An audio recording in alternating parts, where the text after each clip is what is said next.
ప్రభుత్వంపై పోరాడాలన్న వైసీపీ పెద్దల నిర్ణయంపై విశాఖ నేతల్లో విభేదాలు తలెత్తాయా?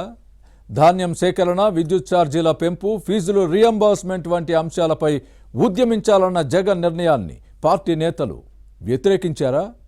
కూటమి ప్రభుత్వంపై 6 నెలల్లోనే వ్యతిరేకత వచ్చిందన్న జగన్ వాదనలో నిజం లేదన్నారా? యాంటీ ఇన్కంబెన్సీ లేనే లేదని వైజాగ్ నేతలు చెప్పడంతో విశాఖ వైసీపీ పెద్దల నోటి వెంట మాట రాలేదా? జగన్ ఉద్యమ పిలుపుపై నేతల అభ్యంతరాలేంటి? Let's watch the story.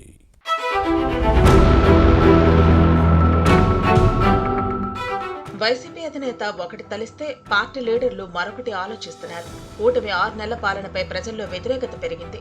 ఉద్యమించాలని Jagan తలపెడితే అబ్బే అలాంటిదేమీ లేదని ఉమ్మడి విశాఖ జిల్లా నేతలు చెప్పడం పార్టీ సర్కిల్స్ లో చర్చనీయాంశంగా మారింది.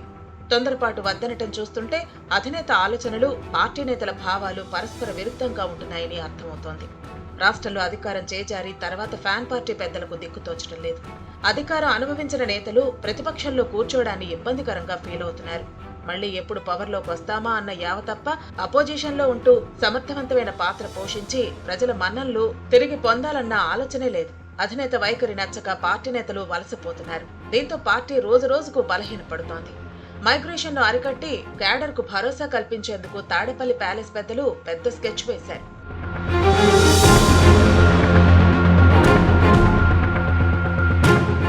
కూటమి ప్రభుత్వం రాష్ట్రాభివృద్ధితో పాటు సంక్షేమానికి ప్రాధాన్యత ఇస్తోంది. పెద్దగా ప్రజా సమస్యలు లేకపోయినా పోరాటం చేయాలని వైసీపీ డిసైడ్ అయింది. ఇందులో భాగంగానే ఇటీవల ఉమ్మడి విశాఖలో నేతలు సమావేశమై కూటమి 6 నెలల పాలనపై చర్చించారు. ప్రభుత్వం అనుసరిస్తున్న విధానాలపై పోరాటం చేయాలని భవిష్యత్తు కార్యాచరణ ప్రకటించారు. ముందుగా ధాన్యం సేకరణపై ఉద్యమానికి ప్లాన్ చేశారు.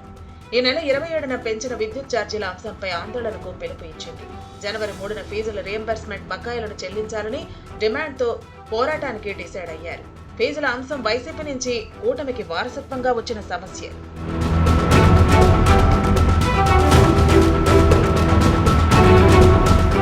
అధికారంలోకి వస్తే విద్యుత్ ఛార్జీలను తగ్గిస్తామని 2019లో హామీ ఇచ్చిన వైసీపీ పవర్లోకి వచ్చిన తర్వాత షాక్ ఇచ్చేలా ఛార్జీలు పెంచి ప్రజల నడ్డి విరిచింది.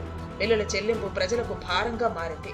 పెంచిన ఛార్జీలు తగ్గించాలని ఉద్యమించిన విపక్షాలపై ఉక్కుపాదం మోపింది.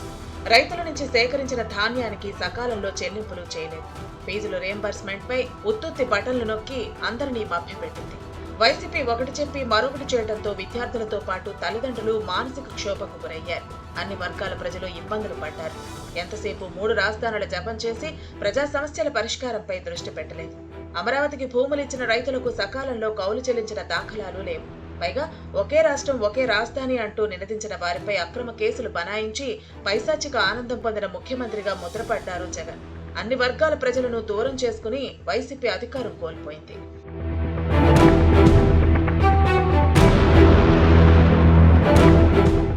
అలాంటి వైసీపీ ఇప్పుడు ప్రజా సమస్యల పేరుతో ఉద్యమానికి సిద్ధమవటం హాస్యాస్పదంగా ఉందని సొంత పార్టీ నేతల నుంచే కామెంట్స్ వస్తున్నాయి. విశాఖలో నిర్వహించిన ఉమ్మడి జిల్లా నేతల సమావేశంలో ఇదే అంశం చర్చకొచ్చింది. కూటమి ప్రభుత్వంపై ప్రజల్లో వ్యతిరేకత లేదని, ఉద్యమించే సమయం ఇంకా రాలేదని కొందరు నేతలు తమ అభిప్రాయం వ్యక్తం చేసినట్టు సమాచారం. 2019 ఎన్నికల్లో విద్యుత్ ఛార్జీలను తగ్గిస్తామని హామీ ఇచ్చి అధికారంలోకి వచ్చిన తర్వాత పెంచిన విషయాన్ని ప్రస్తావించడంతో నేతల నోటి వెంట మాట రాలేదట. ధాన్యం సేకరణ సమస్యలు, ఫీజుల రీయింబర్స్మెంట్ అంశాలపై వైసీపీ నేతల మధ్య అభిప్రాయ భేదాలు తలెత్తి వాదోపవాదాలు జరిగినట్టు సమాచారం. జగన్ పాలనలో అన్నదాతలు ఆత్మహత్యలు చేసుకున్న అంశం ప్రస్తావనకు వచ్చింది. ఈ పరిస్థితుల్లో రైతుల దగ్గరకు వెళితే మనల్ని నమ్ముతారా అని ప్రశ్నించడంతో సమావేశానికి హాజరైన వైసీపీ జిల్లా పెద్దల మైండ్ బ్లాంక్ అయిందట. ఏ సమాధానం చెప్పాలో నోటి నుంచి మాట పెగల్లేదు. విద్యార్థుల ఫీజుల రీయింబర్స్మెంట్ ను మననే బకాయి పెట్టామని చెప్పడంతో ఎన్నికల కోడ్లో ఇవ్వలేకపోయామని తప్పును సమర్థించుకునే ప్రయత్నం చేయటం వాగ్వాదం జరిగిందని సమాచారం. ప్రస్తుతం కూటమి ప్రభుత్వంపై ఏ వర్గంలోనూ వ్యతిరేకత లేదని, యాంటీ ఇన్కంబెన్సీ వచ్చిన తర్వాత ఉద్యమిద్దామని చెప్పారట. ఇప్పుడు పోరాటం చేసిన ప్రజలు కొందరు నేతలు ఇచ్చిన సలహాలను ఉమ్మడి విశాఖ జిల్లా పార్టీ నేతలు పెడచెవిన పెట్టారని టాక్. కానీ అధిష్టానం ఆదేశానుసారం ఆందోళన చేయాల్సిందేనని చెప్పడంతో అయిష్టంగానే ఒప్పుకున్నారన్న గుసగుసలు వినపడుతున్నాయి. ఫ్యాన్ పార్టీ పోరాటాలు ఫలిస్తాయో లేదో చూడాలి.